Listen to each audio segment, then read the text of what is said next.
अस्सलाम वालेकुम।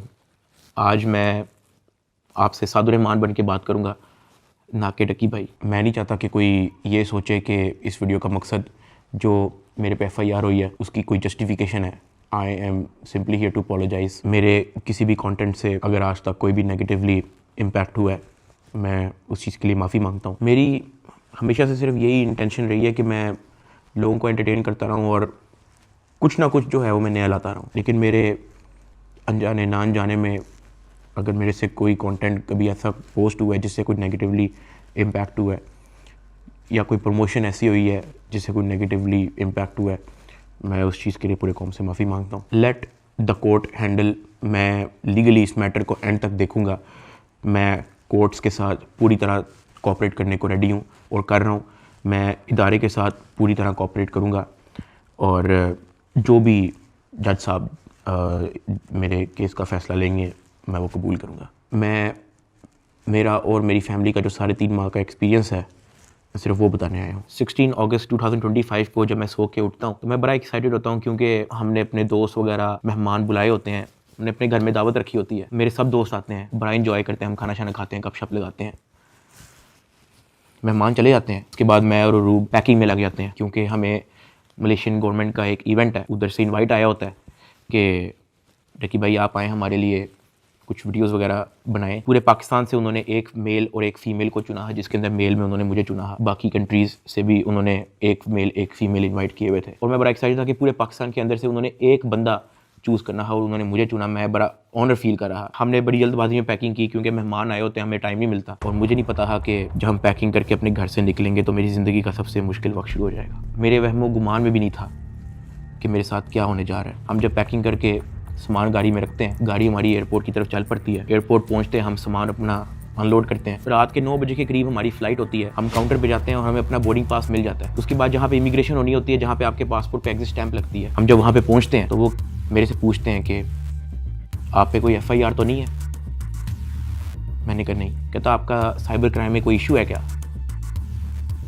मैंने कहा नहीं। कहते आप हमारे साथ आ जाएं। मैं और अरूब एक दूसरे की तरफ देखते हैं कि ये क्या हो गया। हम किसी को ऑन टाइम ज़्यादा इन्फॉर्म ही नहीं कर पाते हैं। मैंने ज़िया को सिर्फ मैसेज कर दिया है कि ये इस तरह से इशू हो गया है, तो शायद हम फ्लाई ना कर पाएँ, तो आप प्लीज़ गाड़ी जो है वो एयरपोर्ट ले आओ और हमें यहाँ से पिक कर लो। हमें लगा कि शायद हमें बस सिर्फ फ्लाई नहीं करने देंगे और हम घर जा सकेंगे। 5-10 मिनट के बाद इमिग्रेशन वाले हमसे हमारे मोबाइल ले लेते हैं, कहते हैं कि इसको एयरप्लेन मोड पर लगा दें और अरूब की तरफ वो इशारा करते हैं कि अगर आप जाना चाह रही हैं मलेशिया तो आप जा सकती हैं।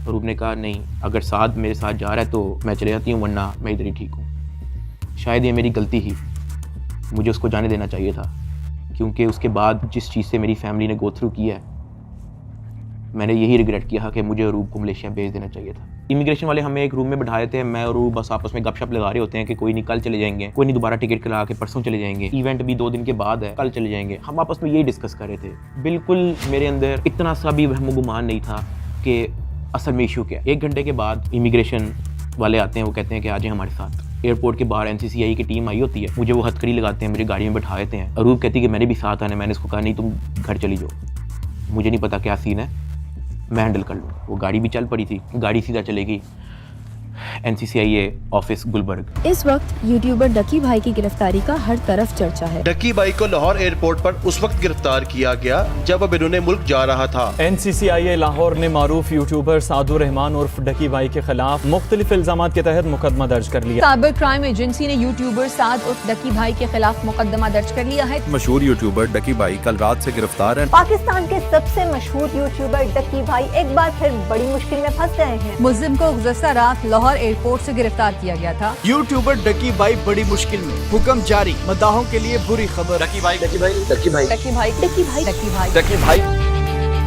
रात के तकरीबन 11 बजे हम NCCI ऑफिस पहुंच जाते हैं। हथकड़ी मुझे लगी हुई थी, मुझे ऊपर एक रूम में लेके गए। जब मैं NCCI के ऑफिस पहुंचता हूं तो वहाँ पे 6-7 ऑफिसर्स बैठे होते हैं। मेरी हथकड़ी वो खोल देते हैं, मुझे कुर्सी पे बैठा देते हैं और मेरी इंटेरोगेशन शुरू हो जाती है। वहाँ पे मेरे से क्वेश्चन करते हैं एप्लीकेशंस के प्रमोशन के बारे में। वहाँ पे मुझे पहली बार आइडिया होता है कि मेरा इस इशू पे मुझे एयरपोर्ट पे रोका गया। खैर मेरे से वो जो सवाल करते गए मैं उनको बताता गया। मेरे पास 3 मोबाइल थे, मैंने तीनों मोबाइल के पासवर्ड उनको दिए। उन्होंने मेरे से मेरे जीमेल अकाउंट के पासवर्ड पूछे, मैंने वो भी उनको ऑन द स्पॉट दिए। उन्होंने मेरे से मेरे लैपटॉप का पासवर्ड पूछा, मैंने उनको ऑन द स्पॉट दिया। ऐसा भी नहीं कि मैंने उनको कोई बहाना लगाया हो कि मैं पासवर्ड भूल गया हूँ, because I had nothing to hide. मैं इदारे के साथ कोऑपरेट करना चाहता हूँ। मैं ये नहीं चाहता कि इदारा ये सोचे कि मैं कुछ छुपा रहा हूँ। मेरा 23 दिन का रिमांड लिया गया। वो सारी इन्वेस्टिगेशन मैंने पहले 23 मिनट के अंदर दे दी थी। कई घंटे गुजर जाते हैं और तमाम ऑफिसर्स मेरी इंक्वायरी लेके चले जाते हैं, सिवाय एक के, जो मेरे इन्वेस्टिगेशन ऑफिसर्स थे, असिस्टेंट डायरेक्टर शुएब रियाज साहब। मेरे आईओ के अलावा जब तमाम ऑफिसर्स चले जाते हैं तो एक प्राइवेट बंदा बाहर से अंदर आता है। तो आईओ मुझे कहता है कि तुझे पता है कि तेरे पे एफआईआर होने वाली है।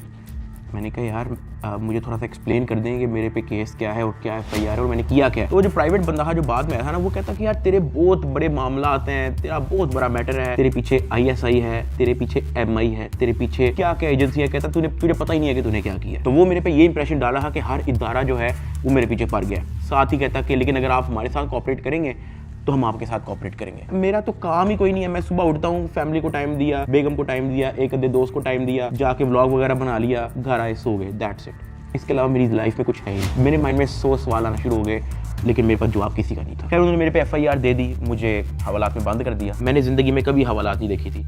उस रात मैं नहीं सोया, मैं जागता रहा, रोशनी होगी। हवालात में सिर्फ एक ही लड़का था, मैंने उससे भी कोई ज़्यादा बातचीत नहीं की। सुबह 10-11 बजे के करीब एक बंदा आया, उन्होंने मुझे हथकड़ी लगाई और मुझे कोर्ट ले गए कि आपको जज साहब के सामने पेश करना है। मेरी फैमिली में से किसी भी बंदे ने आज तक कोई कोर्ट, कोई कचहरी, कोई पुलिस स्टेशन, कोई हवालात, कोई थाने, उनमें से किसी चीज़ का उनको नहीं था पता। जज साहब ने 2 दिन का रिमांड दे दिया। मुझे तो रिमांड का मतलब ही नहीं था पता। मुझे हथकड़ी लगा के फिर से एनसीसीआई ऑफिस ले जाते हैं और मुझे हवालात में बंद कर देते हैं। उससे नेक्स्ट डे की बात है, मेरी इन्वेस्टिगेशन चल रही होती है। एडिशनल डायरेक्टर एनसीसीआई सरफराज चौधरी साहब वो अचानक कमरे में आते हैं, मेरी तरफ देखते हैं, कहते हैं कि ए मुंडाई।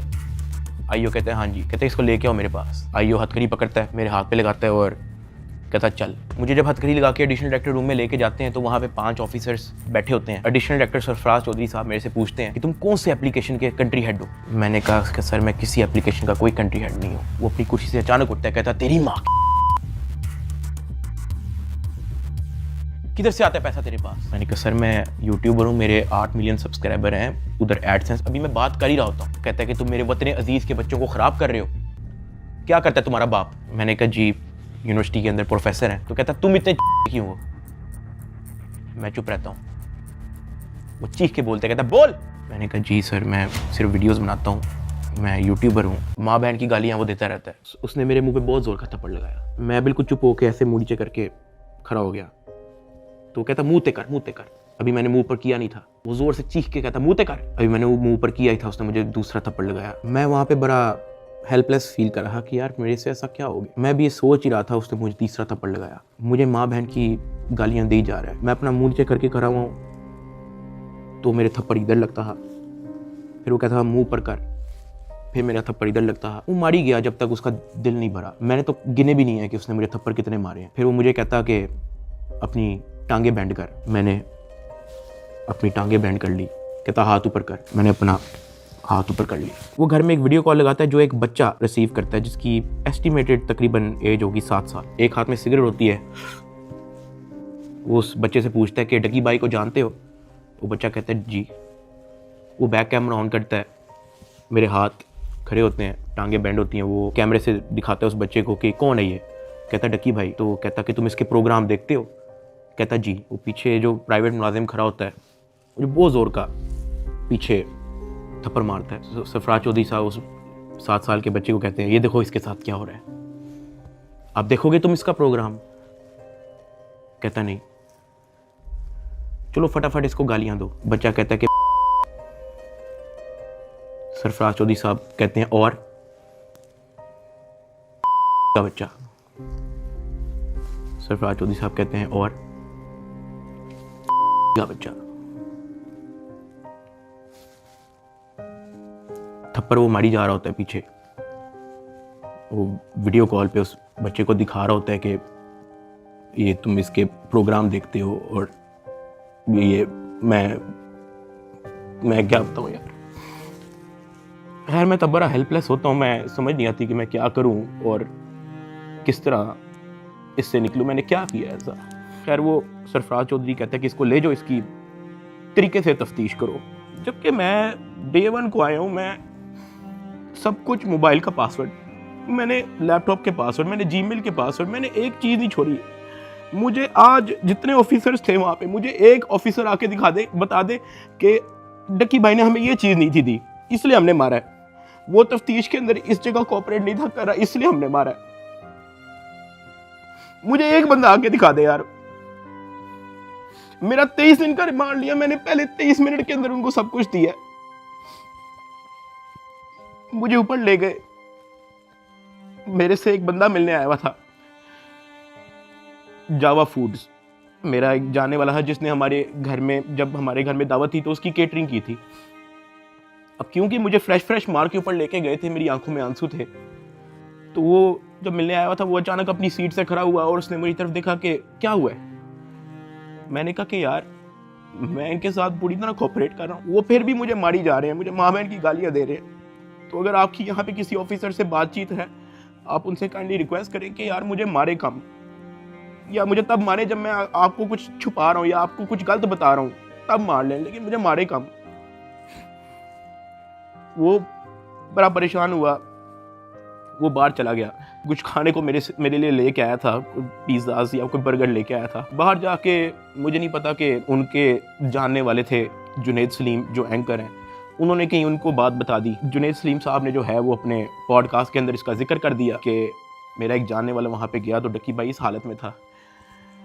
तो जुनैद सलीम साहब ने जो है वो इस चीज़ का पॉडकास्ट दे दिया। ज़ेरे हिरासत जब डक्की भाई थे तो कुछ लोग उनसे मिलने गए, तो उन्होंने कहा कि आप पिज़्ज़ा खाएंगे, तो डक्की भाई जवाब में उनके पाँव पड़ गया जो उनसे मिलने आए थे, और बिलक बिलक के रोने लगा और कहने लगा पिज़्ज़ा को छोड़े, उनसे कहे मुझे मारें कम। ये नहीं कहा कि मुझे ना मारें, मगर मुझे मारें कम, बहुत मार रहे हैं। जो फिर मेरे लिए अंदर प्रॉब्लम हुई, मुझे फिर इस बात पे डांट पड़ी कि मैं आगे बात आउट कर रहा हूँ। खैर मैंने फिर डिसाइड किया कि मैंने अब बोलना ही नहीं, मुझे जितना मर्जी मारे, मैंने किसी को नहीं बताना। मुझे हवालात में वापस बंद कर दिया इन्होंने। थप्पड़ किसने मारा था? थप्पड़ वो एहलकारों ने मारा था। थप्पड़ तो एडिशनल डायरेक्टर ने भी मारा था, मैं आपको बताता हूँ जी। डक्की भी आगे बताएगा कि मुझे चपेड़े किसी ने मारी थी, और वो बेचारा एक बात कहता था कि यार मुझे मारो ना, मैं कॉपरेट तो कर रहा हूँ, मुझे मारो ना। जब इसको पेश करने लगे थे डक्की को, तो भाई वो आपको बताया था कि मैं इसको थप्पड़ मार के लाया हूँ। हाँ, तो वो थप्पड़ मार के लाए, वो मारते थे इसको। अब मैं आपको बताता चलूँ कि इस पूरी इन्वेस्टिगेशन के दौरान ये जो असिस्टेंट डायरेक्टर शुएब रियाज, जो मेरा इन्वेस्टिगेशन ऑफिसर था, उनका जो फ्रंट मैन था, उसको सिर्फ इस काम के लिए रखा हुआ था कि वो मेरे से पैसों की डिमांड करे। उसने तब मेरे से पूछा कि यार तू बेवकूफ़ है। मैंने कहा क्या हुआ है? कहता यार तेरे पीछे आने वाला कोई नहीं। मैंने कहा यार मेरी फैमिली कभी इन चक्करों में पड़ी नहीं है। तो कहता नहीं तू बेवकूफ़ है, तुझे समझ नहीं आ रही कि मैं क्या कह रहा हूँ, तुझे अपना मसला नहीं हल करना। मैंने कहा नहीं, मुझे नहीं समझ आ रही आप क्या कह रहे हैं। कहता कि तेरा कोई दोस्त पीछे आने वाला, कोई तेरा भाई, कोई तेरा आउट ऑफ कंट्री कोई दोस्त रहता हो, कोई तेरे पीछे आने वाला नहीं। मैंने कहा कि मेरी तो बातचीत ही नहीं है किसी से, तो मैं किसको क्या कहूँ। तो कहता कि ये जो तेरा आईओ है ना, सारी गेम इसके हाथ में, इसने जो लिखना है तेरे साथ वही होना है, तो तू अगर इसके साथ ताउन करेगा तो तेरा मसला हल हो जाएगा। मैंने कहा मैं समझा नहीं आपकी बात। कहता कि भाई लगता है तुझे सारा पैसा कब्र में लेके जाना है, पैसे आप फिर कमा लोगे, आप अपना मसला हल करो। मैंने कहा मैं इन चक्करों में कभी भी नहीं पड़ा, मुझे नहीं पता कि क्या पैसे कितने लगते हैं, क्या होता है, मुझे नहीं पता, आप मुझे बताओ आप कहना क्या चाह रहे हो। कहता कि तेरा जो मसला है ना वो 7-8 के अंदर हल हो जाएगा। पहले मुझे लगा कि कोई 7-8 लाख की बात कर रहा है, कि कोई 7-8 लाख के अंदर मेरा मसला हल हो जाएगा। मैंने कहा 7-8 लाख? कहता नहीं तू लाखों में ही रही। मैंने कहा 7-8 करोड़? कहता तो और। मैंने कहा इतने तो मेरे पास है ही नहीं, मेरे रिसेंटली कुछ बहुत ज़्यादा खर्चे हुए हैं, मैंने आगे भी बहुत सारी मेरी स्पेंडिंग है, मेरे 100 और काम है, मेरे पास नहीं है। कहता बस फिर तो इधर ही पड़ा रहा है। मुझे वहाँ से आइडिया हो गया कि इस बंदे का काम सिर्फ और सिर्फ मेरे से पैसे मांगना है। जब मैं NCCI की कस्टडी में था, आप लोगों ने शायद 3,26,000 USDT की बात एडिशनल डायरेक्टर के पॉडकास्ट में सुनी होगी। 3,20,25,000 USDT वो इसके डिजिटल वॉलेट में से हमने अनर्थ करके कोर्ट ऑफ लॉ में सबमिट कर दिए। हमने इसके डिजिटल वॉलेट में से वो अपने वॉलेट में जो सरकार का होता है उसमें अनर्थ करके प्रॉपर उसको फर्द मकबूजगी बनाकर कर दिया। ये बहुत बड़ी अचीवमेंट है। उन्होंने दर्जनों पॉडकास्ट दे के ये बताया कि 3,26,000 USDT जो है वो हमने इससे बरामद कर लिए हैं। अब मैं आपको उसकी असल स्टोरी बताता हूँ कि वो क्या है। हवाला से मुझे इन्वेस्टिगेशन के लिए लेके जाते हैं, कोई शाम के 7 बजे के करीब। आइयो मुझे कहता है कि अपना बाइनेंस का अकाउंट खोल। मैं अकाउंट खोल देता हूँ। मेरे अकाउंट के अंदर कुछ ट्रेड चल रही होती हैं जो मेरी सारी लॉस पे गई होती हैं, क्योंकि उस दौरान बिटकॉइन नीचे गया हुआ था। वो सारी ट्रेड मेरी लॉस में क्लोज करता है, मेरी फ्यूचर्स की ट्रेड सारी लॉस में क्लोज करता है, मेरा पर्सनल नुकसान करता है। सारे टोकन जो मेरे पास डॉज, बिटकॉइन, इथीरियम, मेरे पास दर्जनों टोकन और पड़े हुए थे, वो सारे क्लोज करके उसको यूएसडीटी में खुद कन्वर्ट करता है और वो कहता है कि ये यूएसडीटी ट्रांसफर कर। मैंने कहा सर इसकी क्या वजह है, आपने मेरा पर्सनल लॉस भी कर दिया है। कहता है कि तुझे अपना मसला हल करना है या नहीं करना। मैंने कहा कि सर लेकिन ये 3,26,000 यूएसडीटी आपने ट्रांसफर क्यों करना है? जो भी आपकी इन्वेस्टिगेशन है आपके सामने, अकाउंट मैंने आपको दे दिया, उसका जीमेल मैंने आपको दे दिया, पासवर्ड मैंने आपको दे दिया, आपने ट्रांसफर इसको क्यों करना है? कहता है तुझे जितना कह रहे हैं उतना कर। मेरी 15 मिनट उनके साथ बहस चलती रही कि सर ये पैसे ज्यादा हैं, मुझे आप थोड़ी सी इसकी एक्सप्लेनेशन दे दें ताकि मैं मेंटली रिलैक्स रहूं, मुझे थोड़ा सा बता दें कि ये ट्रांसफर आपके पास क्यों करना है। वो मुझे आगे से ये कहता था कि यार लगता है तुझे अपना मसला हल करने का शौक नहीं है। बीच में उसने मुझे बहाने लगाने शुरू कर दिए, यार क्योंकि तू हमारी कस्टडी में है कि तेरा अकाउंट कहीं हैक ना हो जाए, जब तू यहाँ से फारिग होगा तू मुझे बता दी, मैं तुझे सेंड कर दूंगा। आईओ ने मुझे इस तरह की कहानी सुनाई शुरू कर दी। उसने मुझे एक अपना वॉलेट एड्रेस दिया, उसने कहा कि ये सारे पैसे इस पे ट्रांसफर कर। इसने मेरे से जबरदस्ती मेरा फेस आईडी, मेरा ऑथेंटिकेटर सारा लगा के इसने मेरे से जबरदस्ती 3,26,000 यूएसडीटी, जिसकी पीकेआर के अंदर वैल्यू बनती है 9 करोड़ पाकिस्तानी रुपया। अब जिस अकाउंट में उसने ट्रांसफर किया, क्या वो एफआईए का अकाउंट था? नहीं। क्या वो एनसीसीआईए का अकाउंट था? नहीं।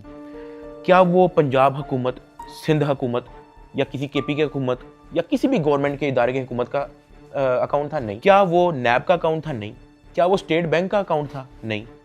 क्या वो कोई ऐसा अकाउंट था जो कोर्ट की तरफ से जिसकी अप्रूवल मिली हो?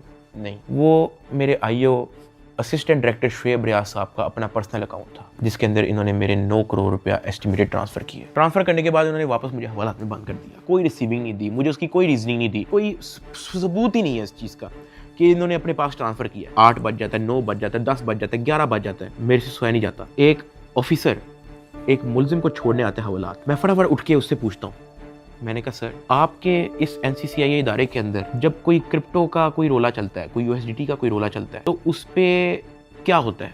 क्या उसको ट्रांसफ़र कर लिया जाता है? कहता मैंने कभी ऐसा सुना तो नहीं है। कहता क्यों, क्या हुआ है? मैंने उसको बताया। मैंने कहा आईओ ने मेरे 9 करोड़ रुपया यूएसडीटी ट्रांसफ़र कर लिया अपने पास। कहता अच्छा, तो उसने आपको कोई रिसीविंग दी है? मैंने कहा नहीं। कहता ऐसा होता तो नहीं है वैसे, लेकिन अगर आप कहते हो तो मैं किसी से पूछ लूँ? मैंने कहा जी पूछ ले, मैं बड़ा टेंशन में हुआ। उस पूरी रात मैं नहीं सोया। अगले दिन सुबह के कोई 10-11 बजे के करीब एक बंदा आता है, मुझे लेके जाता है ऊपर ऑफिस में, मुझे इतनी जोर का वो थप्पड़ लगाता है, मेरे ख्याल से मेरे पूरे 3 महीने के अंदर सबसे ज़्यादा जोर का थप्पड़ वो वाला थप्पड़ था जिसकी मैं अभी बात कर रहा हूँ। क्योंकि वो मुझे बता के नहीं लगाया जाता, वो मेरे पीछे से लगाया जाता है, मेरे सर पे इतना बड़ा उस बंदे का हाथ होता है, मुझे इतनी जोर का थप्पड़ लगाते हैं, मेरे यहाँ से मेरे ज़हन का मवाद, अंतरियाँ सारी मेरी आंखों से बाहर निकलने को करी ही। मैं इवन एक पॉइंट पे मेरा विजन ब्लरी हो गया है, मेरा विजन काला हो गया है, मैं बेहोश होने वाला है, इतनी जोर का वो थप्पड़ था। उसने कहा कि हर चीज़ बतानी जरूरी होती है। मैंने कहा कि सर मेरे 9 करोड़ रुपया आप ट्रांसफर कर लो, मुझे उसकी कोई रीजनिंग ना दो, मुझे उसकी कोई रिसीविंग ना दो, मैं अपना मुंह कैसे बंद रख लूं? इतनी सी बात पे उसने मुझे फिर से एक और थप्पड़ लगाया। मुझे आईओ के पास ले गया। आईओ कहता कि यार तुझे अपना मसला हल करने का शौक नहीं है?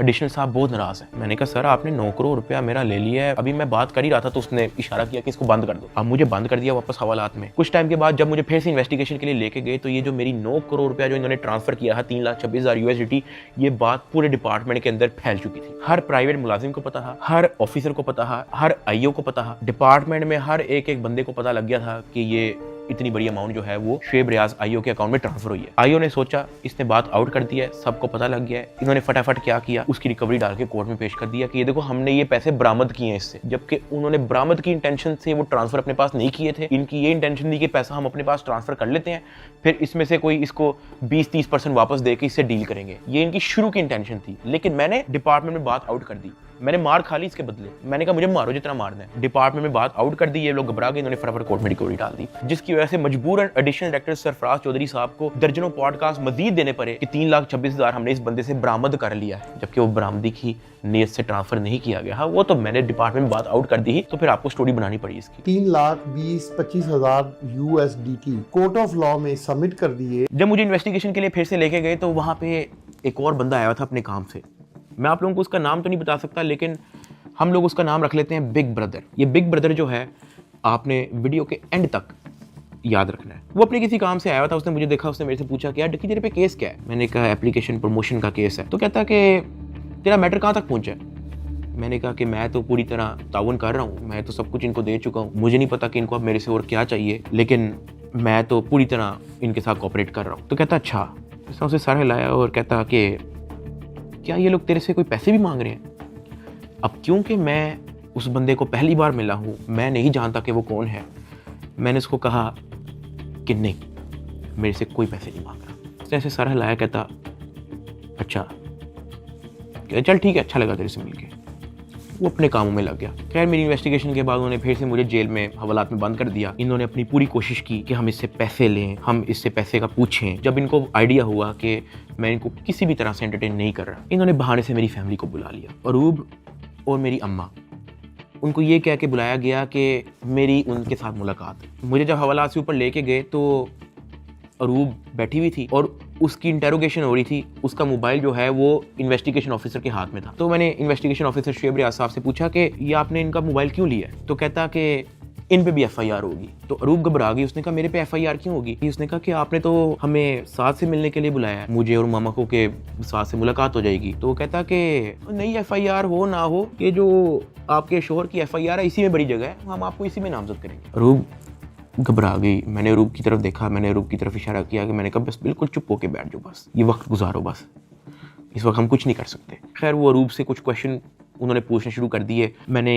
यही कोशिश की कि मैं जल्दी से जल्दी अरूब को वापस भेज दूं घर। उसका मोबाइल वापस मिले ना मिले डजंट मैटर, वो घर जाए। आईओ ने अरूब का मोबाइल रख लिया। मैंने अरूब को कहा कि अब तुम घर जाओ, तुमने वापस नहीं आना। जब अरूब घर गई है तो उसने जब वकीलों से डिस्कस किया तो वकीलों ने कहा कोई बात नहीं, हम प्री अरेस्ट बेल करवा लेंगे। तो अरूब ने कहा ओके। अगले दिन उन्होंने जाके प्री अरेस्ट बेल करवा ली। जब उन्होंने प्री अरेस्ट बेल करवाई तो प्री अरेस्ट बेल की खबर पहुंच गई इदारे में, NCCI ऑफिस में, आईओ के पास और सरफराज चौधरी एडिशनल डायरेक्टर के पास। इन्होंने फिर से मुझे कहा कि अपनी फैमिली को मीटिंग के लिए बुलाएं। मैंने घर वालों को कॉल की क्योंकि उसकी प्री अरेस्ट बेल हो चुकी थी। मैंने कहा चलो अब इसको खतरा नहीं है और इसका मोबाइल भी उनके पास है, तो I think it's not a big deal, मैं बुला लेता हूँ। ऑफिसर्स ने जो है मेरे घर कॉल करवाई। मैंने कहा कि अम्मा वो बड़े अफसरान, एडिशनल डायरेक्टर और इन्वेस्टिगेशन ऑफिसर्स बुला रहे हैं, तो बाकी घबराएं ना, कोई इस तरह कोई नेगेटिव मीटिंग या इस तरह का कुछ नहीं है, तो आ जाएं। मेरी माँ और अरूब प्री अरेस्ट बेल करवाने के बाद एडिशनल डायरेक्टर रूम में आ गए। सरफराज चौधरी साहब कहते, जतोई साहिबा आप अपने आप को क्या समझती हैं, आपने प्री अरेस्ट बेल करवा ली है? तो अरूब ने कहा जी। तो कहता अच्छा करवाएं, जो आपने करना करें, 5 रुपए का एक नया सफ़ा आता है, हम एक नई FIR लिखेंगे और आपको पकड़ लेंगे। अरूब मेरी तरफ देख रही है कि ये क्या है, ये किस तरह की मीटिंग है। मेरी माँ परेशान, लाल उनके चेहरे हो गए थे सबके। एडिशनल डायरेक्टर सरफराज चौधरी साहब ने फिर अपना मोबाइल खोला, वहाँ WhatsApp खोला, उन्होंने ऊपर लिखा जज, और ऐसे मेरी माँ को और मेरी वाइफ को लिस्ट दिखाई ऐसे स्क्रॉल करके कि ये देखो मेरा इस जज से भी ताल्लुक है, मेरा इन जज से भी ताल्लुक है, मेरा इस जज से भी ताल्लुक है, क्या कर लेंगे आप? जब वो इस तरह जजेस की लिस्ट दिखा रहा था तो उसने बड़े ऊंचे अल्फाज में बोला कि यहाँ पे जज भी मैं हूँ, यहाँ पे वकील भी मैं हूँ, यहाँ पे सब कुछ मैं हूँ, जितनी आपने प्री अरेस्ट बेल करवानी है करवाएं, नया पर्चे में हम पकड़ लेंगे। हमारे पास कुछ कहने को नहीं था। मैंने वहाँ पे सिर्फ सर को कहा कि जी सर आप सही, बिल्कुल सही कह रहे हैं। मैंने अपने घर वालों की तरफ देखा, मैंने उनको इशारा किया कि प्लीज़ वक्त गुजारें बस। मेरे घर वालों के चेहरे लाल हो गए हैं, मतलब बिल्कुल आप कह लो कि उनके पास कुछ कहने को नहीं थे। दे वर शेकिंग। वो बातें करता गया, हम लोग घबरा गए थे। हमने बस वेट किया कि यार ये कब हमें फाड़े करेगा। जब उसने कहा ठीक है आप जा सकते हैं, मैं, अरूब और मेरी माँ जब उस एडिशनल डायरेक्टर रूम से बाहर निकले, मेरी माँ की आंखों में आंसू थे, अरूब की आंखों में आंसू थे। मैंने कहा कि यार मुझे बहाने से कहते हैं कि आप लोगों को बुला लो, फिर ये इस तरह की हरकतें करते हैं, डराने धमकाने वाली, ब्लैकमेलिंग, थ्रेट्स। मैंने कहा ये सिर्फ और सिर्फ इनका पैसे मांगने का तरीका है ताकि हम डर जाएं, इनको कुछ पैसे दे दें और हमारी जान छोड़ेंगे। तो ये इस तरीके से मुझे, मेरी फैमिली को ज़हनी अजियत देते रहे हैं, ब्लैकमेल करते रहे हैं। अरूब का राइट बनता है कि वो प्री अरेस्ट बेल करवा के आए। आपने अपनी इन्वेस्टिगेशन करनी है, करें। उसने तो अपना मोबाइल भी दे दिया, आप जब बुला रहे हो वो आ रही है, फिर भी आप उसको थ्रेट कर रहे हो कि जी आपने प्री अरेस्ट बेल करवा लिया, कोई बात नहीं, 5 रुपए का नया सफ़ा आएगा, हम आपको फिर अरेस्ट कर लेंगे। और ये सब इनका तौर तरीका था कि हम लोग किसी तरह टूट जाए और ये जितने पैसे मांगे हम लोग फौरी इनको दे दें। इस दौरान आईओ और उसका जो फ्रंट मैन है, जब उनको पता लगा कि मैं और मेरी फैमिली किसी भी तरह से इनको एंटरटेन नहीं कर रही, कोई पैसों के मामले में लिफ्ट नहीं करवा रही, तो इन्होंने मेरे एक दोस्त से बात की और उस दोस्त को कहा कि इसको मुझे आके कहो कि ये पैसों से मसला हल होगा। उसकी जो भी गपशप हुई मेरे दोस्त ने वापस आके बताई, कहता कि ये पैसे ही मांग रहे हैं। मैंने कहा यार इस तरीके से मेरी फैमिली को ब्लैकमेल कर रहे हैं, इस तरीके से मुझे टॉर्चर कर रहे हैं, ये लोग चाहते क्या है? वो ये कह रहे हैं कि अरूब को हम पर्चे में नामजद ना करें और उस पर कोई नया पर्चा ना दें और उसको अरेस्ट ना करें, उसका वो 1 करोड़ रुपया मांग रहे हैं। मैंने कहा भाई इन्होंने मेरा बैंक अकाउंट ब्लॉक कर दिया, इन्होंने मेरी USDT भी अपनी जेब में डाली, मेरे अब्बा जी का बैंक अकाउंट ब्लॉक है, मेरी अम्मा जी का बैंक अकाउंट भी इन्होंने ब्लॉक कर दिया है, अरूब का बैंक अकाउंट इन्होंने ब्लॉक कर दिया है, जिया का बैंक अकाउंट इन्होंने ब्लॉक कर दिया है, इवन मुनीब जो अंडर 18 है उसका बैंक अकाउंट भी ब्लॉक कर दिया है। कहानी यहाँ पे ख़त्म नहीं हुई। मेरे दादा अब्बू जिनका मैंने आज तक व्लॉग में जिक्र नहीं किया, आज तक उनकी अपीयरेंस नहीं हुई, 80 साल एंड अबव की उनकी उम्र है, उनका बैंक अकाउंट भी ब्लॉक कर दिया। मेरे पास 1 टका नहीं है इनको देने के लिए। सॉरी। उसने मेरी बात सुनी, कहता अच्छा। उसने एज इट इज जब ये बात आईओ को बताई, आईओ आगे से इसको कहता कि इन्हों दे कोल 40-50 करोड़ रुपया सैट नहीं पड़ा होंगे। मेरे दोस्त ने एज इट इज मुझे ये बात आके बताई। अब क्योंकि मेरी फैमिली ऐसे मेंटल टॉर्चर से गुजर चुकी थी, जब मेरे दोस्त ने ये बात मेरी फैमिली को बताई, मेरी फैमिली ने घबरा के कहा कि प्लीज आप किसी और से बात कर लें, अगर वो हमें लोन दे सकता है, कोई उधार हमें दे सकता है तो दे दे। मेरे दोस्त ने इवन मेरे एक और दोस्त से भी बात की, उसने मना कर दिया, कहता यार हम नहीं कर सकते, 1 करोड़ पे बहुत ज़्यादा है। मेरे दोस्त ने फिर आईओ से बात की, आईओ कहता कि हम 60 लाख से नीचे नहीं लेंगे, अरूब की हद तक, अभी हम डकी की बात नहीं कर रहे हैं। ये बात जब उसने मुझे आके बताई, मैंने कहा मेरे पास है ही नहीं 60 लाख, या मेरे पास 60 रुपये नहीं है, सब कुछ इन्होंने ले लिया। अगले दिन मेरी कोर्ट में पेशी थी, मेरा रिमांड लेने के लिए जब कोर्ट में गए तो मेरी फैमिली वहाँ पे आई हुई थी। उन्होंने मेरे से हाथ जोड़ के, रंग उनके उड़े हुए थे, कहा कि साद जो कह रहे हैं इनको प्लीज़ दे दो। अरूब कांप रही थी, कहती कि मुझे पकड़ लेंगे, मुझे पता भी नहीं है कि इनको कैसे हैंडल करना है, मुझे नहीं पता कि आगे मेरे साथ ये लोग क्या करेंगे, प्लीज़ ये जो मांग रहे हैं दे दो। जब मैंने उनकी शक्लें देखी फैमिली की, मैंने कहा ठीक है, लेकिन मेरे पास 60 लाख रुपए वाकई में नहीं है, आप किसी से बात कर लें। मेरे मामू आउट ऑफ कंट्री रहते हैं, वो ऑस्ट्रेलिया से फ्लाई करके आए हैं, जो हमने इनको ये सारी कहानी बताई है। मेरे एक मामू इधर पाकिस्तान में होते हैं, वो भी आए हैं, उनसे हमें उधार लेना पड़ा कि प्लीज़ हमारी हेल्प कर दें, हमारा ये मसला है, हमें 60 लाख रुपया उधार चाहिए। उन्होंने 60 लाख रुपया हमें कैश अरेंज करके दिया, वो कैश हमने इन लोगों को पहुंचाया। इनको पैसे जो है मेरे भाई ने भिजवाए थे, मुझे तो पता भी नहीं था कि इनको पैसे पहुंच गए हैं या वो मेरे मामू ने दिए हैं, ये सारी बातों का मुझे बाद में पता लगा। जब इनको पैसे पहुंच चुके थे, अगले दिन मुझे एडिशनल डायरेक्टर सरफराज चौधरी साहब ने मुझे फिर से कहा कि आप अपनी फैमिली को, अगर आपने मीटिंग करनी है तो आप बुला लें। मैंने कहा जी ठीक है, मैंने अपनी फैमिली को बुला लिया और तब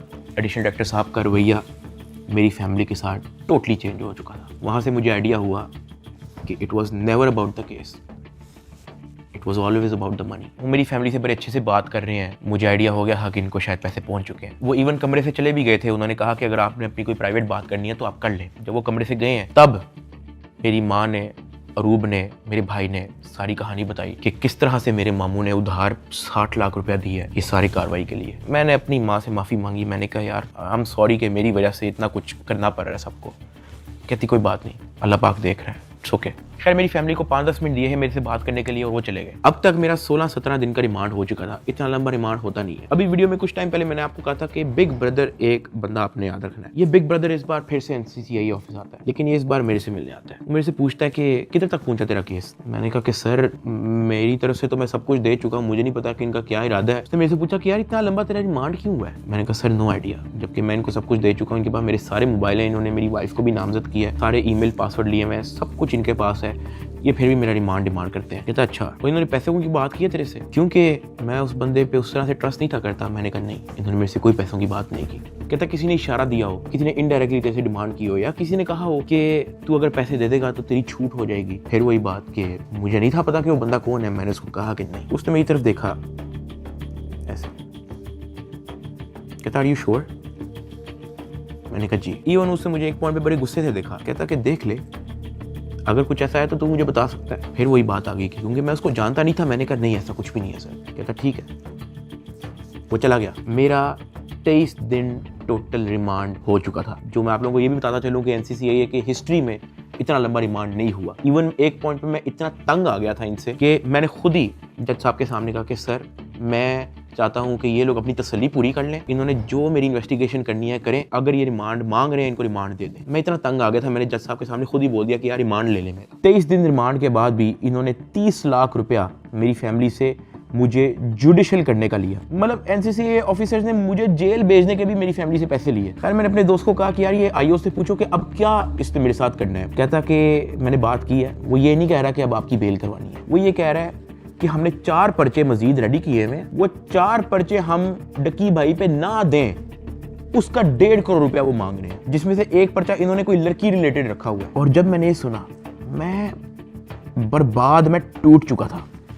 मैंने अपने दोस्त को कहा तू इनको ब्लॉक कर दे बस, और तू जा, इनको को 4 पर्चे देने, 400 दें, मैंने अब 1 टका नहीं देना इनको। इस तरह तो इनको आदत लग जाएगी फिर ये कहेंगे कि जी अब हम डकी भाई को फायर ना मारने का 5 करोड़ रुपया लेंगे, घर की बत्ती बंद कर देंगे, घर में अगर आप चाहते हो कि बत्ती आए उसका 50 लाख रुपया निकालो, पानी बंद कर देंगे, फिर कहेंगे घर में पानी आए उसका 40 लाख रुपया निकालो। ये तो इन हरकतों पे आ जाएंगे फिर। हाँ, अगर आप मेरी एक आधा फैमिली का अकाउंट छोड़ देते तो मैं आपको पैसे कहीं से तो दे, एटलीस्ट हमारी फैमिली जो है मकरूज तो ना होती। इतना मोटा मेरा चलान पेश किया है, मुझे एक ऑफिसर उस चलान के अंदर एक सफ़े की एक लाइन का एक लफ्ज दिखा दे कि मेरे उसमें बाप का क्या रोल है, क्योंकि आप लोगों ने उनका अकाउंट बंद किया ना, उनका क्या रोल है मुझे उस सफ़े के अंदर दिखाएं। उस चलान के अंदर मेरी माँ का क्या रोल है वो मुझे दिखाएं। उस चलान के अंदर मेरे दादा अब्बू का क्या रोल है, मेरे किसी और फैमिली मेंबर का क्या रोल है मुझे दिखाएं। आपने उनको मकरूज कर दिया, कर्जे ले लेके अब उनको NCCIA के ऑफिसर के पेट भरने हैं, उनको डिप्रेशन में डाल दिया, ये कह के कि पता नहीं उनके पीछे ISI-MI लगी है। मेरे फादर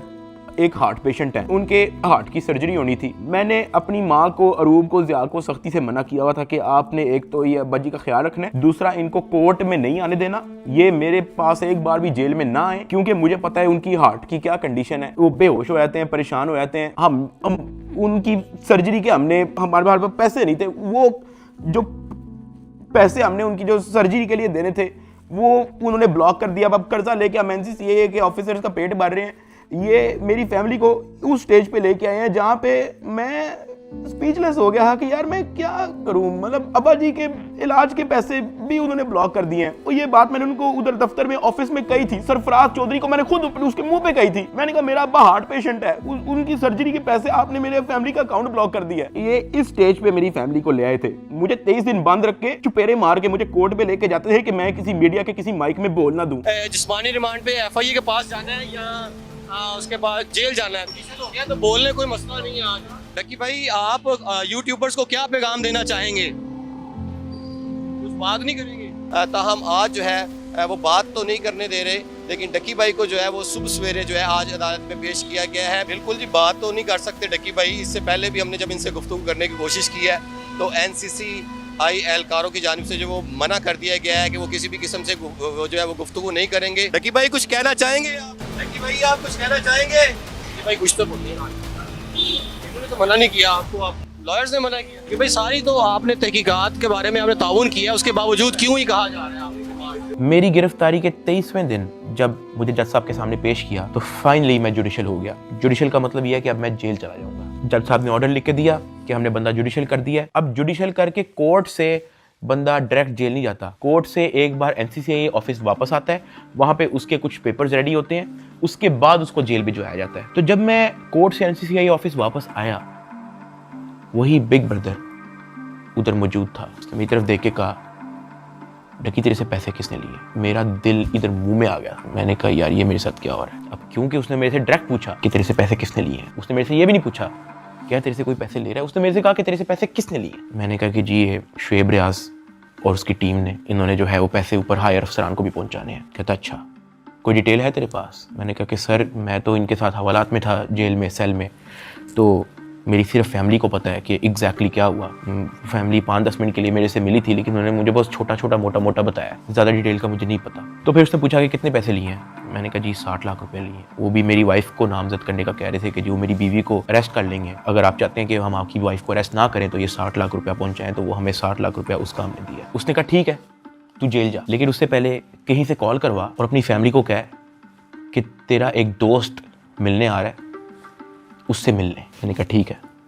मैंने कहीं से मोबाइल अरेंज किया, मैंने फटाफट मामा को कॉल की, मुझे सिर्फ मामा का नंबर याद था। मैंने उनको कहा कि मेरा एक दोस्त आएगा, उससे मिलने। बिग ब्रदर वहाँ से चला गया। 5-10 मिनट के बाद मुझे भी पुलिस के डाले में बिठाया और मुझे जेल ले गए। डकी भाई को जो है तकरीबन 22 रोज़ा जिस्मानी रिमांड के बाद जब अदालत में पेश किया गया तो अदालत ने गुज़श्ता रोज़ जो है डकी भाई को जुडिशल रिमांड पर जो है वो जेल भेज दिया। देख सकते हैं कि डकी भाई को जो है वो जेल मुंतकिल किया जा रहा है। 9 सितंबर 2025 को मुझे जेल भेज दिया जाता है। मैंने अपनी ज़िंदगी में वहमो गुमान में भी नहीं सोचा होना कि मेरी ज़िंदगी में ये दिन भी आएगा। जब मैं जेल जाता हूँ सबसे पहले तो मेरी चेकिंग होती है, बालों के अंदर, अंडर आर्म्स, आपकी नाक के अंदर भी देखते हैं, वो आपके कान के अंदर, आपके मुंह के अंदर, आपके लिप्स ऊपर करके आपकी ज़ुबान निकाल के। चेकिंग होने के बाद मुझे लेके जाया जाता है मेरे सेल की तरफ, जिसको जेल की ज़ुबान में चक्की कहते हैं। जेल के सेल का साइज़ आप ऐसा समझो कि कुछ 6 से 7 टाइलें हैं ना, उतना साइज़ होगा।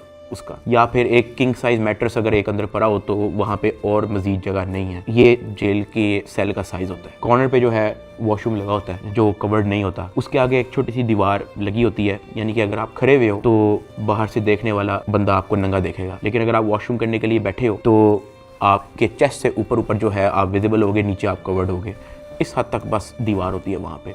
उसी के ऊपर जो है वो एक टूटी लगी होती है पानी की। मैं जब अपने सेल में आता हूँ तो शाम हो जाती है, मुझे सेल में लाते ही लॉक कर दिया जाता है, क्योंकि मेरा नया नया एक्सपीरियंस होता है, मुझे नहीं समझ आ रही होती है कि मैं कहाँ पे आ गया हूँ। मैं इधर उधर देखता हूँ, परेशान हो जाता हूँ कि ये क्या हो रहा है मेरी ज़िंदगी में। बहुत ऊंचा पंखा लगा होता है जहाँ से मुझे आइडिया होता है कि कोई चाह के भी खुदकुशी नहीं कर सकता। अंधेरा हो जाता है, मुझे कुछ समझ नहीं आ रही होती कि मैंने क्या करना है। खैर मैं दीवार के साथ लग के बैठ जाता हूँ बिल्कुल ऐसे ही, और सोचता रहता हूँ कि ये मेरी ज़िंदगी कहाँ से कहाँ आ गई है। मैं अपने सेल से बाहर देखता हूँ तो 1.5 लीटर की बोतल पड़ी होती है, उसके ऊपर कैप भी लगा होता है। मेरा हाथ तो वहाँ तक नहीं पहुँचता, लेकिन कोई 15-20 मिनट के अंदर एक इंचार्ज जो है वो वहाँ से गुजर रहा होता है। मैं उसको आवाज़ देता हूँ कि सर, वो मेरी बात सुनते हैं, हाँ जी। मैं उनको कहता हूँ कि सर वो सामने 1.5 लीटर की बोतल पड़ी है, वो काइंडली मुझे पकड़ा दें। मुझे बोतल पकड़ा देता है। वॉशरूम से मैं वो 1.5 लीटर की बोतल के अंदर पानी भरता हूँ, उसका कैप बंद करता हूँ। सितंबर का टाइम होता है, शदीद गर्मी होती है, इतनी गर्मी कि आप कूलर के बगैर नहीं रह सकते। मैं अपनी कमीज़ उतारता हूँ, बॉटल को अपनी शर्ट के अंदर डाल के ऐसे उसको मैं लपेटता हूँ, अपने सर के नीचे रख के मैं लेट जाता हूँ। 2 दिन मेरे ऐसे ही गुजरे। जेल के एक्सपीरियंस में मैं ज़्यादा डिटेल में बात नहीं करूँगा इस वीडियो में, मैं वो फिर कभी आप लोगों को एक्सपीरियंस बताऊँगा। 3 दिन मैं उस सेल में रहा, मुझे किसी ने नहीं बुलाया, किसी ने कोई आवाज़ नहीं दी। तीसरे दिन एक ऑफिसर आता है और उसके हाथ में एक चिट होती है। वो चिट की तरफ देखता है, वो कहता है साधु रहमान की रही। मैं अपना हाथ करा करता हूँ कि जी सर। मैं कहता आजा तेरी मुलाकात आई है। वो फीलिंग ही बड़ी अजीब सी थी कि आपको किसी ने पूछा है, आपसे बात की है किसी ने, और इससे पहले मुझे पता ही नहीं था कि मुलाकात क्या होती है। खैर उसने मुझे मेरे सेल से निकाला, मुझे एक जगह पे ले गया, और 3 दिन बाद मैंने किसी अपने को देखा। मेरी माँ, अरूब और ज़िया वहाँ पे खड़े हुए थे, लेकिन मैं उनको मिल नहीं सकता था, उनको गले नहीं लग सकता था, मैं उनको सलाम नहीं कर सकता था, क्योंकि हमारे दरमियान में शीशा लगा हुआ था। उनकी तरफ एक लैंडलाइन पड़ा हुआ था, एक लैंडलाइन मेरी तरफ पड़ा हुआ था, और उस लैंडलाइन में ही आप बात कर सकते हो। मैंने ज़िंदगी में इतना बेबस फील नहीं किया। एक लैंडलाइन उनकी तरफ पड़ा होता है, एक लैंडलाइन मेरी तरफ पड़ा होता है। एक तरफ से अरूब फ़ोन उठाती है, दूसरी तरफ से मैं फ़ोन उठाता हूँ, और वो कहती है क्या हाल है। मैंने कहा मैं ठीक हूँ। उसके आगे वो कुछ नहीं बोलती। 2 मिनट मैं भी चुप रहता हूँ, 2 मिनट वो भी चुप रहती है। अचानक कहती है कि साथ ये क्या हो गया ये सब। मैंने कहा रूप मुझे नहीं पता, मुझे नहीं पता, मेरे पास किसी चीज़ का जवाब नहीं है। ऐसे ही हमारी बात हो रही थी, अचानक ज़िया अरूब को कहता कि मैंने बात करनी है साथ से। मैंने कहा हाँ करवाओ। ज़िया अरूब से फ़ोन ले लेता है। वो कहता है कि यार साथ आपका एक दोस्त आया था। मैंने कहा हाँ। कहता है यार वो तो सारी डिटेल हमसे मांग रहा था और उसको सब कुछ पता है, तो आप उस पर ट्रस्ट करते हो। मैंने कहा ज़िया देखो मैं उसको नहीं जानता हूँ पर्सनली, लेकिन फॉर सम रीज़न उसको पता था। मैंने उसको नहीं बताया, उसने मेरे से खुद कहा कि तेरे से पैसे किसने लिए, और उसने मुझे कहा था कि मुझे डिटेल चाहिए। तो ज़िया कहता कि हाँ वो हमारे पास आया था, एक कागज़ पे सारा मेरा वो लिख के गया है कि कहाँ कहाँ पे कैसे कैसे पैसे पहुँचाए, किसने दिए, किस बैंक से निकलवाए, वो सारा नोट डाउन करके गया है। मैंने कहा कि देखो ज़िया इस वक्त ना हमें नहीं पता कि हमने किस पे ट्रस्ट करना है, किस पे नहीं करना। हमने जिसको भी अप्रोच किया है सब ने मदद करने से इनकार कर दिया है। जिन्होंने कोशिश की है वो भी कोई मसला कोई बेहतरी की तरफ नहीं आया। मेरे पास कोई ऑप्शन नहीं है, सुन लेते हैं हम एक बार इस बंदे की बात। ज़िया ने कहा ठीक है। जब ज़िया ने मुझे ये बात बोली तो मुझे आइडिया हो गया कि वही जिनका नाम हमने अभी बिग ब्रदर रखा था वो मेरी फैमिली से मुलाकात कर चुका है। खैर ज़िया से बात होने के बाद ज़िया ने फ़ोन मामा को दे दिया।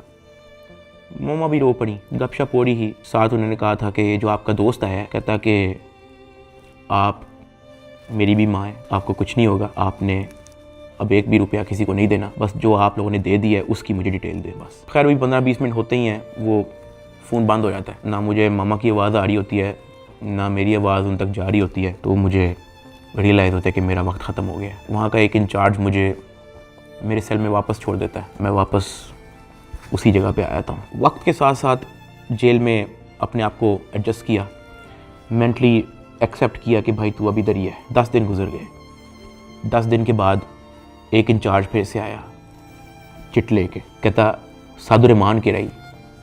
मैंने कहा जी सर मैं।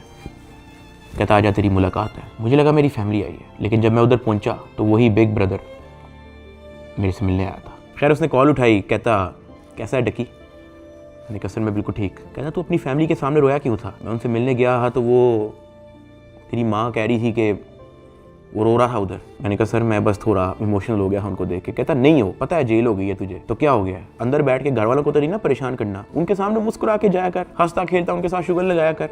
क्या मैं बिल्कुल ठीक हूँ, अंदर बड़ा मज़ा आ रहा है। मैंने कहा सर वो हो जाता है, मैं तो कोशिश करता हूँ कि मैं उनको कोई टेंशन ना दूँ, लेकिन चेहरे पे बंदे के लिखा आया था। कहता खैर मैं गया उस दिन तेरे घर, माँ जी बहुत परेशान थी, मैंने उनको तसल्ली दी है, तुझे मैं सिर्फ ये बताने आया हूँ कि तू तगड़ा रहे। फिर उसने मुझे कहा कि अगर आने वाले कुछ टाइम के अंदर अगर तुझे कोई न्यूज़ तेरे रिलेटेड सुनने को मिलती है तो पैनिक नहीं होना और अंदर किसी से कोई बात शेयर नहीं करनी। कोई पूछे कहना मुझे इल्म नहीं किसी चीज़, और अपनी फैमिली को भी कह दे कि किसी चीज़ को लेकर पैनिक नहीं होना।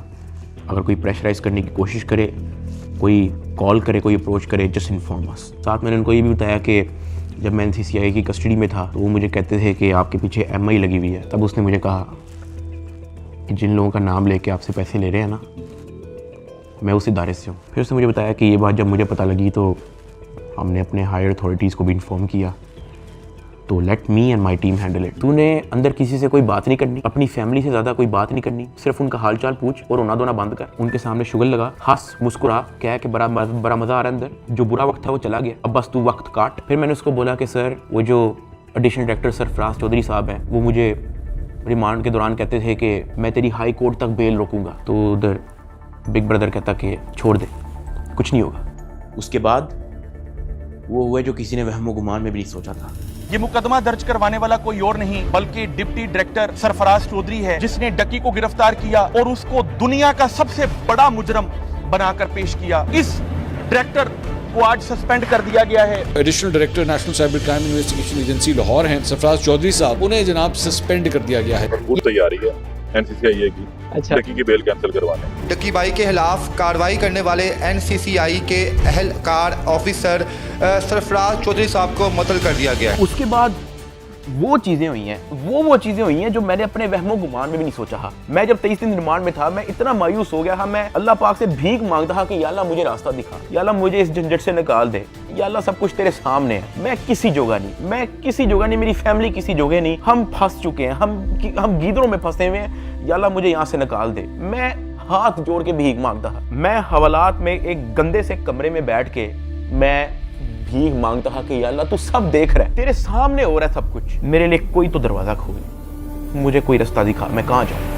NCCI अफसरान की गिरफ्तारी पर मुकदमा यूट्यूबर डक्की भाई की अहलिया अरूब जतोई की मुद्दत में दर्ज किया गया। डक्की भाई की फैमिली से रिश्वत लेने का ये मामला, NCCI के अफसरान का जिस्मानी रिमांड मंजूर। अरूब जतोई ने दरखास्त दी है national cyber crime investigation agency के 8 अफसरों और 1 फ्रंटमैन पर। ये हो क्या रहा है? बैटिंग एप्स को रोकने वाले ही बैटिंग ऐप के जरिए पैसे मंगवा रहे हैं। मुकदमा डक्की भाई की अहलिया अरूब जतोई की मुद्दत में दर्ज किया गया। 12 लोग हिरासत में हैं FIA के। अफसर शुएब रियाद और सरफराज चौधरी, उन्होंने रिलीफ के नाम पर अरूब जतोई से रिश्वत मांगी पर 90 लाख रुपए की रकम बतौर रिश्वत वसूल की गई। वो लोग जिनके कंधों पे निजाम की हिफाजत की जिम्मेदारी रखी गई थी, वही खुद इस निजाम में नकब लगाने लगे। जो तफ्तीशी थे आज वो मुलजिम के रूप में अपने ही इदारे के सामने जवाबदेह हैं। 7 अफसरान ने ओहदों से इस्तीफा दे दिया। 90 लाख रुपए रिश्वत लेने के केस में NCCI के एडिशनल डायरेक्टर समेत 6 अफसरान का जिस्मानी रिमांड मंजूर कर लिया गया है। अरूब जतोई इस बात पर डट गई हैं कि NCCI अफसरान जिन्होंने उनसे रिश्वत ली है इनको नहीं छोड़ेंगी। जिन ऑफिसर्स ने मेरी फैमिली को मेंटल ट्रॉमा से गुजारा, जिन ऑफिसर ने मेरी फैमिली को मेंटली टॉर्चर किया, जिन ऑफिसर ने मुझे बेवजह मारा, मैं उनसे भीख मांगता गया कि यार मुझे ना मारे, मुझे फिर भी मारते गए। जिन ऑफिसर्स ने बच्चे को वीडियो कॉल करके मुझे उससे माँ बहन की गालियां दिलवाई, अगले दिन उन सब की खबर आ गई कि वो सब गिरफ्तार हो गए। और ये जो 100 दिन की कैद थी, जब मुझे किसी किस्म की कोई उम्मीद नहीं थी नजर आती, मैं कभी कभी अल्लाह पाक से कहता था कि अल्लाह तू मेरी क्यों नहीं सुन रहा। लेकिन ये सब जब मुझे खबरें सुनने को मिली तो मैंने रियलाइज़ किया कि अल्लाह ने मेरी तभी सुन ली थी जब बिग ब्रदर मुझे फर्स्ट टाइम NCCI ऑफिस में मिला और उससे मेरे से पूछा कि तेरे पे केस क्या है। इसमें मैं FIA एंटी करप्शन इदारे को बड़ा अप्रिशिएट करना चाहूँगा, जिन्होंने मेरी फैमिली का सारा केस सुना, मेरी फैमिली के एक मेंबर के पास जाके उन्होंने उनकी स्टोरी सारी सुनी, उनका बयान लिया, इन पे FIR लॉन्च की और ये सब कुछ हुआ। वहां से मुझे रियलाइज हुआ कि इदारे बुरे नहीं होते, कुछ लोग होते हैं जो बुरे होते हैं। और अनफॉर्चुनेटली मेरे केस के अंदर भी मुझे बुरे लोग मिले, लेकिन क्योंकि अच्छे लोग भी एग्जिस्ट करते थे, अल्लाह पाक ने उनको वसीला बनाया, उनको हमारे पास भेजा। 16 अगस्त को मैं गिरफ्तार हुआ। 100 दिन टॉर्चर, ऐसा रोलर कोस्टर जो मैंने ज़िंदगी में कभी भी नहीं सोचा था मैं और मेरी फैमिली ने गुजारा। 100 दिन के बाद जस्टिस शहराम सरवर, मैं उनको सल्यूट करता हूँ, उन्होंने मुझे बेल दी हाई कोर्ट से। मैं जब जेल में था, जब सबसे पहले मुझे इस चीज़ की न्यूज़ मिली कि डकी तेरी बेल हो गई है, तब जो मेरी बॉडी पे खून दौड़ा था उसके लिए मैंने 100 दिन इंतज़ार किया। मैं तो जम गया था, मैं ख़त्म हो गया था, मैं बर्बाद हो गया था। सही बताऊँ तो मैं हार मान ली थी, मैं टूट चुका था। मुझे नहीं पता कि मैं क्या करूँगा। ये 100 दिनों में क्या क्या हुआ, ये वीडियो तो शायद 40-50 मिनट की होगी। अगर मैं आपको बताना शुरू करूं तो ये वीडियो 4-5 घंटे की होनी चाहिए। बहुत सारी चीज़ें मेरी मजबूरी है, मैं नहीं बता सकता। इवन ये जो भाई थे जिनका नाम हमने बिग ब्रदर रखा था, उनसे मैंने रिक्वेस्ट की, मैंने कहा सर मुझे लोगों को बताने दें कि आपने हमारी फैमिली के लिए क्या क्या किया। कहता डकी, we work in the shadows, हमें आपकी अप्रिसिएशन नहीं चाहिए, ये हमारी ड्यूटी थी। आपकी माँ हमारी माँ है, आपकी फैमिली हमारी फैमिली है। ना हम चाहते हैं कि आप हमारा नाम लें, ना हम चाहते हैं कि आप हमें मेंशन करें। उसने कहा क्योंकि हमारे इदारे का नाम लेके आपको और आपकी फैमिली से फाइनेंशियल बेनिफिट्स ले रहे थे, तो we have to step in. इदारे की ट्रेनिंग ही ऐसी है कि अगर हमारे इदारे का कोई नाम लेके अपने लिए कोई बेनिफिट लेगा तो उसकी कोई टॉलरेंस नहीं है। ये हमारी ड्यूटी है, we are here to serve this country. अगर आप गलत होते या आपकी फैमिली गलत होती तो हम आपका साथ ना देते, लेकिन हमने देखा कि हमारी माँ मुश्किल में है, हमारी बेटी मुश्किल में है, हमारा भाई मुश्किल में है, तो हमें आपकी अप्रिसिएशन ही चाहिए, खुश रहें। और मैं बड़ा हैरान हुआ कि एक तरफ NCCIA ऑफिसर्स हैं जो दर्जनों पॉडकास्ट दे रहे हैं पब्लिकली, लेकिन बैक एंड पे वो क्या हरकत करे उस चीज़ का किसी को नहीं पता। और दूसरी तरफ ये बिग ब्रदर का इंस्टीट्यूशन जिन्होंने दिन रात एक कर दिया मेरी फैमिली के लिए। और जब मैंने उनका कहा कि मुझे बताने दे लोगों को, तो कहते हमें क्रेडिट नहीं चाहिए। सेल्फलेसली काम किया और एक भी पॉडकास्ट उनके एक भी ऑफिसर ने एक भी इंटरव्यू नहीं दिया, just working in the shadows. और मुझे और मेरी फैमिली को उन पे फ़ख्र है, और मेरी सिंपैथी हर उस फैमिली के साथ है जो कभी इन करप्ट NCCIA ऑफिसर्स के थ्रू अफेक्ट हुई है। अल्लाह पाक किसी की फैमिली को उस चीज़ से ना गुजारे जिस चीज़ से मेरी फैमिली गुजरी है। एक और चीज़ की बड़ी कन्फ्यूजन थी कि मेरे एक्चुअली वकला कौन है। तो मेरा केस जो है वो बैरिस्टर अमृत शेख देख रही हैं और एडवोकेट उस्मान लतीफ़ जो मेरा केस आगे परसू कर रहे हैं। लेकिन मैंने सबकी वीडियोस देखी हैं, जितने वकला हैं जिन्होंने मेरे लिए स्टैंड लिया, मैंने सबके टिकटॉक वीडियोस देखी हैं। मैं दिल से उन तमाम एडवोकेट्स का शुक्रगुजार हूँ जिन्होंने मेरे लिए स्टैंड लिया। इस पूरे 100 दिन के अंदर जो मेन सवाल लोगों का था ना, वो ये था कि यार डकी भाई आप तो इस मामले से फारिग होने के बाद मुल्क छोड़ के चले जाओगे। लेकिन मैं आप लोगों को एक बात बताऊं, 8 साल हो गए हैं मुझे यूट्यूब पे आए हुए, मैंने सिर्फ अच्छा टाइम देखा है। जहां 8 साल इस मुल्क ने मुझे सब कुछ दिया, इस मुल्क के लोगों ने मुझे प्यार दिया, इस मुल्क के लोगों ने मुझे सपोर्ट दी, तो ये 3 महीने की मुश्किल में मैं मुल्क छोड़ के जाऊंगा तो ये तो मेरी सेल्फिशनेस है कि जहां 8 साल इस मुल्क ने आप पे कोई मुश्किल नहीं आने दी, तो 3 महीने की मुश्किल पे मैं इस मुल्क को छोड़ के कैसे जा सकता हूँ। मैं इधर ही हूँ, मैं कहीं नहीं जा रहा। पाकिस्तान ने ही मुझे सब कुछ दिया है, पाकिस्तान में ही मैं रहूंगा। यहाँ पे मैं वीडियो को एंड कर रहा हूँ। इस पूरे 100 दिन के अंदर मैंने बहुत कुछ सीखा। कोई भी आके पीछे नहीं आता आपकी फैमिली के अलावा। मेरी माँ कोर्ट के धक्के खाती रही है, उनका क्या काम है कोर्ट में, उन्होंने कौन सा वहाँ पे कोई बयान देना है या कोई स्टेटमेंट देनी है, या वो कौन सी वकील है जो उनका कोर्ट में कोई काम है। वो सिर्फ वहाँ पे इसलिए आती ही कि मुझे कुछ 30-40 सेकंड के लिए अपने बेटे की झलक देखने को मिल जाए, मैं बस देख लूँ कि यार मेरा बेटा ठीक है, सिर्फ इसलिए आती रही है। एक दिन भी उन्होंने मिस नहीं किया। आज के दौर में जहाँ वफादारी तो मजाक बन के रह गई है, अरूब मेरे साथ एंड तक खड़ी रही। उसको डराया गया, धमकाया गया, ब्लैकमेल किया गया। इवन एक पॉइंट में मैंने उसको ये भी कहा था कि जब तक ये मैटर हल नहीं होता तुम आउट ऑफ कंट्री चले जाओ, वो तब भी मेरे साथ खड़ी रही। मैं जेल में था और मेरे लिए मर्दों से लड़ती रही है, और सही बताऊं तो कोई भी नहीं करता ऐसा। हल्का सा मर्द पे बुरा टाइम आता है, औरतें छोड़ के चली जाती हैं, लेकिन अरूब मेरे साथ खड़ी रही। मैं एहसान कभी भी नहीं भूलूंगा। ज़िया अपने सारे काम छोड़ के, अपना यूनिवर्सिटी छोड़ के, अपनी सारी स्टडीज़ छोड़ के, अपना यूट्यूब चैनल छोड़ के मेरे साथ खड़ा रहा, मेरे साथ एफर्ट उसने एंड तक रखी। मेरे अब्बा जी हार्ट पेशेंट, उनको मैंने मना किया हुआ कि आपने बाहर नहीं निकलना, उनके बैंक अकाउंट बंद है, उधार पे हैं। मेरे लिए डेली मैसेज भेजते हैं अम्मा के थ्रू कि हमारी दुआएं सादा आपके साथ हैं, आपने घबराना नहीं है। मैंने सिर्फ ये रियलाइज़ किया कि आपकी फैमिली के अलावा कुछ मैटर नहीं करता इस दुनिया में।